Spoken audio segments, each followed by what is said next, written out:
the overall team fights. Hylos going to be in the EXP lane here. Hagu going Belleric. Oh, yeah. On the day, once again, history being made here today. Turkey may have their one opportunity to make history and say, you know what, this is our best finish ever, and it can only go up from here. But on the opposite side, ONIC, the Sky Kings themselves, very understandably that most people will see them as the favorites, but it's tough so far. We've seen so many good plays from either side, but Aurora keeps getting one over them just like this. But ONIC, this time, now forcing Rosa to take the early recall. Yeah, little reminiscent of the last game, right? But that time it was Sans that had to burn his battle spell early on, or was actually pressured enough to go back to base early on. But luckily for Rosa, no death, right? So no first blood yet, but this is kind of what we expected to see between this early game already. Now, one thing I have to question though too is this Hylos pick. We were wondering what would pop up in the XP lane given the bans and everything else. Now, is this the right thing against the Uranus? I think so far against the Uranus, it doesn't matter. It's not about the laning phase, it's about the team fights later down the line, right? They have a way to kind of slow Kyrie down, force him to use his iframes early on, and I think the Glorious Pathway is significant to try and slow down both Sans and Kelra from either chasing those kills or to chase them if the impact from Aurora's team fight is just that much greater. We'll see on the very first turtle here to see how that's going to play out, because level 4s, they're going to be extremely key for Aurora.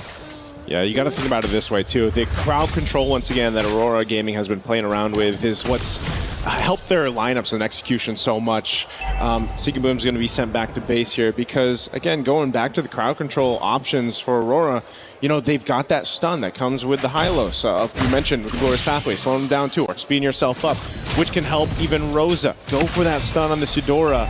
And then, of course, you have Pagu and the Belleric, right? This time around, too, you've got a Flicker because of the fact that you have the Hylos with that Revitalize, kind of that sustainability to work with. So Pagu's surprise factor can be beneficial here. So ONIC, as they approach these fights, you know, they have enough crowd control themselves. They have sustainability with their own Revitalize. And, you know, that's why when you see these compositions come through and you see the Revitalize come to play, it extends these team fights, which can be favorable, again, to have a Jushin, to have Kelra's space here. Oh, a couple punches. Okay. Better to burn the Flicker than die there for Kelra. I totally agree, but more importantly, that just saved Seekaboom his entire laning phase. And now there's a potential angle here, but as long as Seekaboom is able to, you know, get some help to break that freeze, it makes things so much easier, because he was about to get frozen out and not be able to play the laning phase at all. Down by bot side though, I'm surprised that Luna was able to get this much pressure, considering that Lupe is supposed to be the one who actually kind of maintains full control overall. Like his passive into the Ring of Punishment really just kind of doesn't matter. It's just a free stacks for him. Okay. Little jump in from Kiboy. I mean, they wanted to make a play on Rosa. But Rosa holds on to the Flicker too, so that's a no-go there in the mid lane. A couple ultimates thrown out, and it's back to it. But ONIC slowly building up what they can across the map. Much slower pace, you know, than what we have to see, because again, ONIC needs to kind of slow this down in a bit, let Kyrie get to where he needs to be, and pressure where they can. Right now, mid lane, okay, Sans still going to be okay. Much mana to work with here, though. Yeah, again, at least Rosa is able to try and equalize the EXP just a little bit against Sans. Unfortunately, oh, hold on. Oh, Seekaboom fighting off Kelra here in the 1v1. Taking too many shots, though. First blood in the hands of Kelra. Man, did he fight for that one. Oh, predicted from Kelra as well, anticipating where the Chrono Dash was going to be, and now they have to protect these green camps. Lunar is going to try, but that retribution is a little too big for the side of Kyrie as they continue to take these small incremental leads and making sure that when they do the man-to-man defense, there's always just a huge tax that ONIC applies on towards Aurora's side. Oh, Pagu. Going to go ahead and heal up a little bit here, but okay, ONIC's not going to follow through with that. They are just looking for those small wins. They're looking to compound the interest here. Gideon, as you mentioned, now Zaman Force dropped down. Kelra going in with a bit of stun there to work with. Torn apart memory. Not going to be enough, and Seekaboom will get his revenge. And now Sans re-engaging with the beacon. The rest of the team to follow through. Kyrie will be able to pick up a kill for himself. Now TNZ off the wings alongside Lunar. Glorious Pathway drop down, and Sans trapped, nowhere to go. Keyboy with a jump, not going to be able to find the target. They're split up here. Now TNZ waiting once again on the call. Lunar will go ahead and just force out ONIC from this area. And that's officially Aurora actually winning out big time on that trade. Where was Kyrie? Was he not in position to try and trade for Kelra, or was he 100% confident that Kelra was going to win that no matter what? Risky as it is, at least the flicker is back up, and more importantly, Kyrie already getting his own Sky Piercer. Let's see if they can snowball this, because unfortunately for Lunar, he's going to be a big problem for ONIC, especially on these neutral takes. TNZ also got his. First item locked in for Rosa too. Both mid laners fighting for it out. Second turtle though. Glorious Pathway already dropped down. Still half health from the turtle. They're going to deal with Lunar. Again, a split fight happening here. Loopy able to get a couple resources out. Now Lunar trying to get away with that Revitalize. Still going to reset this turtle. So neither team getting the upper hand just yet. But it will be Kyrie to hold on to this turtle. It looks like TNZ is just going to have to give it up. Yep, they don't have the health or the mana. And ONIC, that's what they want to do. Keep taxing them until they can't afford it anymore. Once they go for broke, that's when ONIC can start fully taking control over this game. For now, at least for Aurora's side, they're looking for the first and second item power spikes to really turn these fights over. So having this 2K lead on ONIC isn't the worst thing in the world. However, where's the big conversions, right? Every single lane is winning here. Wow. Okay, and I guess they just got the call too, you know, Sigibum, come join us. Give up that top lane, but they will be able to find Keyboy. So trading it out just to grab a kill, forfeiting the top tier 1 turret. Aurora Gaming is going to make that switch now, looking to put pressure on tier 1 mid. And that's exactly what you want to do. These are the conversions that matter here. And Pagu instantly wants to cut off as many rotations as possible. Look at Luna right in front of Sansa's face. Yep, they're going to have to stop him down. Glorious Pathway to disengage, but Aurora Gaming got what they wanted. A kill, and now that turret falling in the mid lane. So this is going to be a battle. I feel like for game 4, what we're seeing, very different from the previous 3 games, is just this battle of attrition, finding these little moments around the map, finding ways to open it up, get that favorable matchup when you can, win this next objective, that turtle, and eventually the Lords come. Whoa, hold up, hold up, hold up. This could be really, really dangerous. As ONIC forcing Lunar out of position, allowing Kelra to actually open things up. You can see the rest of the members are man-to-man defensing here. They understand what's about to happen, and I don't think they should take this right now. All right, Conceal used. Little taunt there, Unbreakable, gonna bring Pagu back. He goes in with a flicker, locking him down with the Raptor Dryad. Sand's gonna be okay though. Aurora Gaming on the back foot, they want to get away. Avatar of the Guardian will burn the flicker from Rosa. Still gonna be caught amidst it all. Against the wall they go. A burst of damage, but Sigibum is gone, and ONIC will win this fight. A double for Kyrie. That's gotta be upsetting here. Very, very upsetting. But even so, it's just not enough damage. The economic lead here for the side of ONIC being pressed against Aurora as they are starting to run out of breath. But initially, when you see this fight from the side of Aurora, maybe it could have been something more, and they wanted Sans really bad. They got the ult out. They also made sure that he doesn't have his flicker available. The problem is if they don't net themselves the kill, that's a lot of resources wasted on the side of Aurora. That also, you know, when we saw it from the highlights there, it just looked like they weren't synced up the way they wanted to follow through on Pagu's setup. They were kind of in a weird position, and it might have been one of those cases where, again, Pagu's just like, you know, I'm already here and I'm already taunted up, but Unbreakable and everything else, I kind of have to do something. And, you know, Aurora Gaming loses that fight. Now they lose themselves the space to work with. They're 5,000 gold behind. And ONIC has been in this driver's seat now for a few minutes. And the fact that you have the Sky Piercer that was picked up and we talked about minutes ago, Kyrie's now got a couple stacks on it, so that's great for him. And even looking at the build that Kelra has, he's going for the Rage Advantage, right? He already had that blade earlier on. That was his first item he rushed in. Then he got Malefic Gun, and Brody's already got great range advantage against a Harith. Well, now, even more so. Yep, and I think that's the really scary part, right? Because ONIC, this is a really good timing to, you know, instigate fights, and Aurora recognized that. That's why you're seeing them clump up together a lot more, because they have to work with their secondary win condition or main scaler in this particular case in Sigibum. Yeah. TNZ also understands that as much as he is the jungler, the neutral objectives are very manageable for the time being until we start getting into the Lords. So we need to see the tempo breaker here. Right now, too, Lunar, even as tanky as he is, he can feel the damage being put out. This purple buff being fought for, though, unfortunately, TNZ will not be able to secure it. Kyrie's been pretty unrelentless in this side of the jungle as he just continues to take camps, you know, from Aurora Gaming. Interesting. I hope I saw that right. That was a Haas call purchase coming in from Kelra here. Wants to make sure that at least at the very bare minimum that he actually has some form of lifesteal. And not to mention that, you know, Brody naturally, the way that his auto attacks work, has so much more base damage than the regular marksman, all kind of put into one because he doesn't have as many consistent auto attacks compared to them. In this case, he's going to get a decent amount of heal, so in case they try to burst him, the window has just gotten smaller for the side of Aurora. Okay, and with Lord up, ONIC with a clear advantage. They should have space control above this. They'll keep Loopy up there on the top side, doing his thing for now. They don't want to overstep this. One thing's for sure is if you're up against a team like Aurora Gaming, you still got to respect what they can do, even if you have this kind of lead that ONIC has built up. But they can go ahead and play the map this way. You know, keep Loopy there, play around the rest of the 4 members of ONIC. And Aurora Gaming knows this. One thing too, having this dangerous grass in tow, you can make some surprise plays. We saw the attempt from Aurora, but now Lutfi being spotted out, and the rest of Aurora Gaming, they don't have much more room to work with. Conceal was already used. They're going to keep them pushed off the Lord. And the pendulum swings again. Sigaboom kind of the only person who has enough damage to deal with Lutfi. Rosa, as you can see, needs to put a little bit of work into Lutfi, start shredding the MR first, and then starts getting the empowered fork to lightning to ensure that he gets some permanent damage. But even then, Lutfi is in a phenomenal position. He's got plenty of magic resist. He's got plenty of health to work with. He's running Brave Smite as well. Oh, well, never mind. As soon as I say, Divine Glaive has already been purchased by Rosa. All right, it's locked in. ONIC might be looking to make that attempt here. It's going to reset though. Ice Queen Wand picked up too.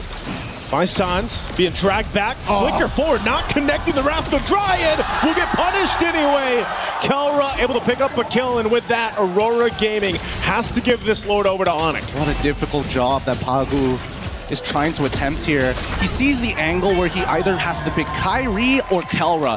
He wants to get both of them. Yeah. And I think it's starting to cost them here, right? I think he has to make a clean decision of what needs to get cut in half. So far, I think Kyrie should be the priority in this case because he's the one running Sky Piercer. That could open up some more opportunities, but it doesn't change the natural problem that even without a Sky Piercer, Kelra can finish off kills with torn apart memories from halfway across the screen. Yeah, that range advantage is what makes Brody so deadly in this case here. And a POD picked up for Kyrie now. So maybe, yeah, Pagu just needs to go ahead. If he can catch Kyrie, catch one of them, might be better than what we've seen the past couple of interactions right now. They got to deal with this Lord up top.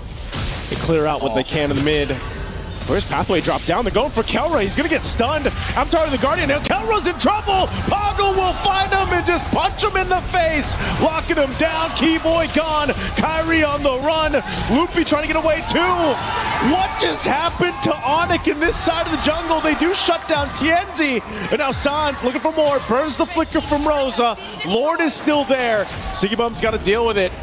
But man, Aurora Gaming might have found a little bit of life and wiggle room in this game. Yeah, honestly, that was pretty good coming in from Aurora. I'm pretty sure that Keyboy didn't have his taunt ready to go, and they recognize that Kelra still doesn't have his flicker for a couple more seconds, so they find the punish. Let's watch this one more time, because it felt like Kelra just kind of ate it. And Keyboy, out of position, uses the AOG to try and close the distance, but by then it's already too late. The damage has already been done. Not to mention that also, you know, passive coming in from Pagu, shredding away at the little bit of life that Kelra actually has, but now he's got the Berserker's Fury on top of the Haas Claws. He's got some real damage in his belt right now, and unless Sans can keep him protected, they want the traditional front to back. If ONIC didn't have that Lord that Aurora Gaming had to deal with, Aurora Gaming would have followed through in that fight. Seaboom knew he had to go back, clear it out. So, and they maintained the base turrets. Again, falling from this deficit, Aurora Gaming able to go ahead and find a moment, but I think that was just, you know, a little mistake from ONIC. Again, they still have a great lead. They still have Kyrie didn't go down, so he's, you know, his stacks that he's built up over this time has been okay. And as you mentioned, Kelra now has another item locked in here. Even Sans getting a little more defense locked in with that Bruce Force breastplate. This is where things are going to be a little dicey all across the board here. And Keyboy already making sure he's able to slow down the auto attacks coming in from Sigaboom. Chastise Pauldron, a pretty important purchase in case that he just needs a sliver of health to survive. A lot of brute force breastplates across the board as well. No, they again, to kind of help with this physical damage throughput, especially with Tenzi, the way he's built up. I mean, he's even got a little mix of defensive there with the Queen's Wings locked in. But it's just been I think one thing that really stands out throughout these, even the group stage, now in the knockout stage, is just the way the teams have executed these team fights is so crucial. Aurora obviously allows you to have a little more room to work with in comparison to a Paquito. So TNZ really has to not get kind of faked out. I feel like that's what happens with a lot of times when the Aurora is across from you and you're dealing with it. You just got so much to work with. And that's why, again, the responsibility of Pagu so crucial here on landing these Rapid Dryads. Lutfi going to be forced out of that brush alongside Keyboy. So it's a face-off for this Lord. Just look at the way that they have to play, right? The only person who may be able to bait a reaction from ONIC is Sigurboom because he's such a high-priority target. Now, ONIC, they don't have control over this, and Kyrie is ready to hop over the pit, but look at the mid lane. They get that first shove, they're going to reset this, and they're looking for an interception. Oh, are we going to get punished for getting knocked up by the Lord? Luckily, they don't. Oh. Lutfi, okay, he's still half health. They're going to bring back Lunar. Lunar dropping down the Glorious Pathway to cut off Lutfi, but that's not the target you want to go for to Aurora Gaming. And now, couple ultimates expended here from Aurora Gaming. Lord will just reset as the space does. At least they set the conditions. We used a lot of our ultimates, but we got a really good push down on that mid lane that ONIC has to respond to. Losing a free inhibitor turret is unacceptable at this stage of the game. And I think that at least for Aurora, they know they've hit the 43k mark. Their carries have the damage. TNZ and Sigurboom are ready to fight. The question is, can they get some value or discounts from Lunar or even Pagu? They saw TNZ up in the top lane. They wanted to blitz this Lord, but it resets anyway. So again, a good choice here to just kind of back off. Keyboy was there, gave them the information. Meanwhile, ONIC still looking to bait Aurora Gaming into a fight. Quarter the health on this Lord. Whoa. It's going to reset once again. Look at the positioning here from Keyboy. Oh my Lutfi, God. Concentration drop down. Pagu goes in with the flicker at the Dryad. Calra's still going to be fine though. Torn apart memory. Pagu goes down. TNZ can't find an opening. He's trapped. Even with an immortality, Kyrie gets a double. ONIC with the team fight victory here will get them the Lord. What an incredible read from Calra. What an incredible read. He reacted perfectly to the scenario. Winner crown just in time because Pagu, he keeps on doing this. Keep your eyes here. He sees it instantly. Winner crown to dodge the entire thing, and he still has the corrosive strikes to make sure that he can finish everybody off. He's marked them, he's tagged them, he's outplayed them. Got in the gold lane for a reason. Yeah, what a move there. Again, it's a KK connection, just a different one for this. And now knocking on the mid turret. They're going to go ahead. Force it down. Whoa, Keyboy taking a lot of damage here. He wants to get away. Does with the Avatar of the Guardian defensively with a sliver of health. He'll regen it back up. They still have the Lord making its way here. So ONIC can go ahead and walk this into at least a base turret, potentially knocking down two. Aurora Gaming wanting to hold on. Oh, some really scary stuff. Really, really scary stuff. And you can see that Aurora, unfortunately without the Glorious Pathway, it's a lot harder for them to go on the chase. For ONIC, they can naturally do it, right? They have many different ways of using iframes and immobilizing, trading with one another, the push and pull from Keyboy alongside with Kyrie to maintain their presence. Keyboy, he wants it, but they're not going to give him that option just yet. Oh my God. Rosa, look at the damage. Rosa's going to have to be careful here, half health. But again, I think Aurora Gaming is going to be happy with that defense. They keep up two base turrets. ONIC gets one. They play the discipline route, and they'll back off for now. Again, they don't want to push it too far in. Even with, again, with this kind of lead, the composition, they can't get caught in a bad state here under these base turrets. So happy with one. Still have plenty of time for that next Lord to come up here. But looking at the items again, now that you've already seen the Winter Crowns come to play, the Immortalities, you're going to see some item swaps up to this point. Dom Ice already complete as well, making sure there's some kind of anti-heal and anti-shield. Oh, wait. Interception angle potentially here. He's going to get Unbreakable taunted. Should be able to get away. Good coverage there, though, by Aurora Gaming. Again, you can see they have to play together here. They're most likely going to get poked down, half health or so. Pagu finally gets an immortality, though. Oh, man, Kyrie. Man, Aurora is such a busted hero. So many cooldowns. It's like, it feels like she's got 6 abilities sometimes, but... She's not Suyo. Yeah, she's not Suyo. Even though she has more abilities than Suyo at level 2 compared to level 3, no big deal here. I can't wait for 4 abilities at level 1. Eventually we're going to get there. But the scary thing about it is that Kyrie understands that he's allowed to actually take the first move. Because until we see the trigger being pulled by Lunar, they know that Aurora ain't really in it. Their hearts aren't in it to go for the all-out fight without that condition. And as long as Kyrie has iframes to play with, he can do this all day, all night. Yeah, it almost feels like Aurora Gaming's it's still used. Glorious Pathway, they're going right for Kelra, okay. They get an Avatar of the Guardian out, plus the Flicker. Burnt from Kelra. 10 seconds for this Lord to come up. I would say that's value for Aurora. That's a lot of value, actually. Wait, I want to see what ONIC is going to do after this, right? Because now that Kelra doesn't have his Flicker, Okay, Winter Crown is going to get purchased here. Let's see if they correct the waves, because unless they can correct the waves, bot side is on a slow push, mid is neutral, top side is getting corrected by Aurora. And I think that ONIC, despite having a 6.9k lead, I don't know if Kelra has enough money to go for an item swap after that. Yeah, this might be one of those cases where, again, you just delay this as much as you can here. If they can. Okay. Ludwig having to use his ult. And Kyrie still dancing around. Yeah, they're not going to do much about this. And I think that Aurora recognized that, you know what? As long as Kelra ain't showing himself and he doesn't have that Flicker, it's not that big of a deal. Take away our purple. We don't care about this. Look at that top side. It's already shoving in bot side as well. Kirara shows up and now Aurora takes the space. Oh! Rosa goes in with a Flicker, but Sans able to react in time. That setup not going to follow through. Now Lunar, unbreakable taunted. He's going to take a shot. Here, couple marks.